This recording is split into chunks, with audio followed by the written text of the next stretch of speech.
Today, we're diving into an absolutely incredible story pulled from the pages of John Garstang's work. It's the story of a superpower, a real heavyweight on the world stage that was basically erased. We're talking about the Hittites. And this isn't just about digging up old pots. This is about how history itself gets written and how one discovery can completely flip our understanding of the ancient world on its head. Really think about that for a second. Imagine a civilization that could build these massive fortress cities, that had armies so powerful they fought the Pharaohs to a standstill. A civilization whose kings talked to the rulers of Egypt like equals. Now imagine that whole empire just vanishing. Not just collapsing, but being so completely forgotten that for 3,000 years, they became nothing more than a whisper.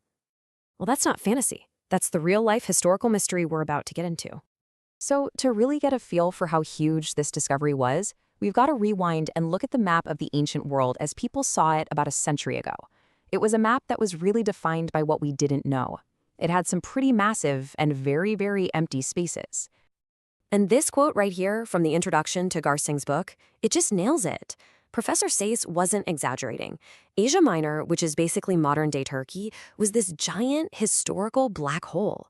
Think about it. This is the land bridge between Europe and Asia, the crossroads of everything, and yet its early history was a complete mystery. It was a void, smack dab in the middle of the ancient world.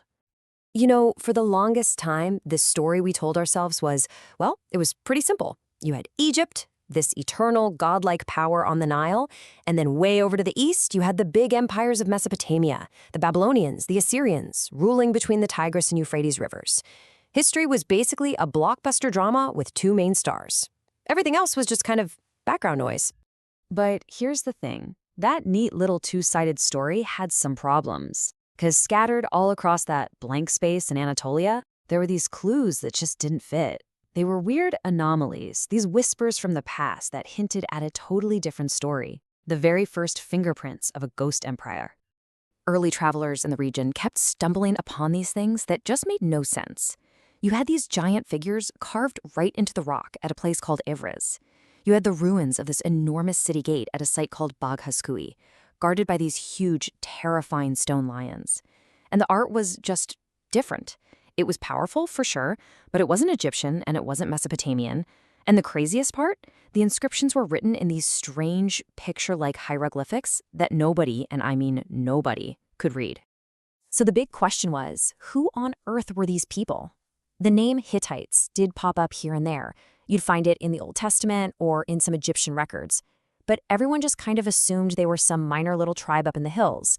A footnote, really. Nobody was connecting this obscure name with these massive, sophisticated ruins. The evidence on the ground was screaming major civilization, but the history books were whispering nobody important. It just didn't add up. And this brings us to ground zero for the whole investigation, that site of Bogaskoi.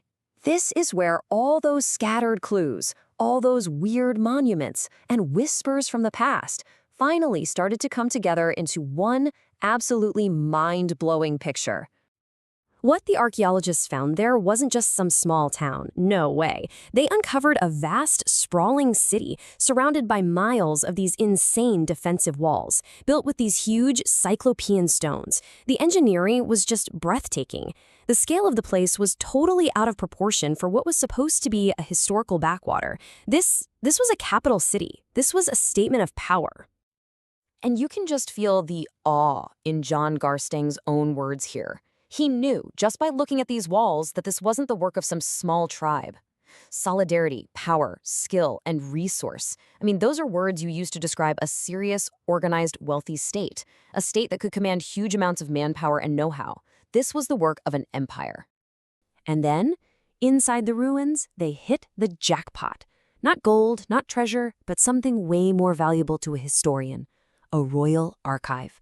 A library. We're talking over 10,000 clay tablets, covered in writing, baked hard, and just sitting there, perfectly preserved for 3,000 years.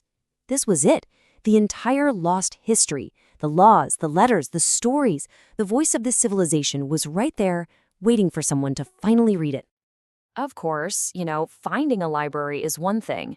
Actually being able to read the books is a whole other problem. The answers were on those tablets, but they were locked away in a language that nobody had spoken or read for millennia. It was this massive intellectual puzzle. How in the world do you crack the Hittite code? So here was the central challenge. The big inscriptions on the monuments used those bizarre hieroglyphs nobody recognized. But, and this was the crucial break, most of the tablets from that archive were written in a script scholars did know. It was cuneiform, that wedge-shaped writing that was basically the international language of the day all across Mesopotamia. So they had a known script, but it was being used to write a totally unknown language. So how'd they crack it? It was just brilliant, painstaking detective work. Scholars started combing through these thousands of tablets, looking for words they might already know, like the names of foreign kings, maybe an Egyptian pharaoh or a Babylonian god mentioned in a letter. Once they could find a known name, say Ramesses, they could match the sounds of that name to the cuneiform symbols. It was like a mini Rosetta Stone. And bit by bit, name by name, they used those tiny little footholds to build up a dictionary and figure out the grammar of this lost Hittite language. And when they could finally read what was on those tablets, well, what they found didn't just fill in a blank spot on the map, it completely redrew the whole map. It basically blew up the old story and revealed this brand new, much more complicated reality. This is the moment everything changes. A superpower revealed. Boom. Revelation number 1. The great city was called Hattusa. It was the capital of the Hatti people, the ones we now know as the Hittites. And get this, their language turned out to be the oldest known branch of the Indo-European language family. That means it's a distant, ancient cousin to everything from Greek and Latin to German and English.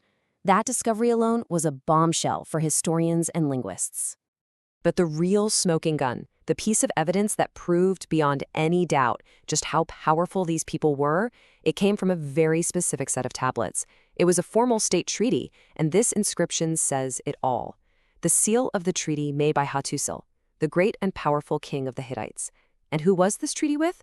Not some small-time local ruler. It was with Ramesses II, Ramesses the Great, the most powerful pharaoh of the Egyptian New Kingdom. This changed everything. This wasn't a surrender document. This wasn't a victor telling the loser what to do. The language is clear. It was a treaty between equals. It was a mutual defense pact between two of the world's great superpowers who had fought each other to a bloody standstill and decided it was better to be allies. All of a sudden, the entire history of the Bronze Age had to be rewritten. The old, simple story of two titans was just wrong. It wasn't a two-player game anymore. There was a third, massive player on the board. You had Egypt in the south, Mesopotamia in the east, and now, holding the strategic high ground of Anatolia, you had the Hittite Empire. So, in the end, that blank on the map that Professor Seiss talked about, well, it wasn't blank at all. It was filled with this incredibly powerful and sophisticated civilization.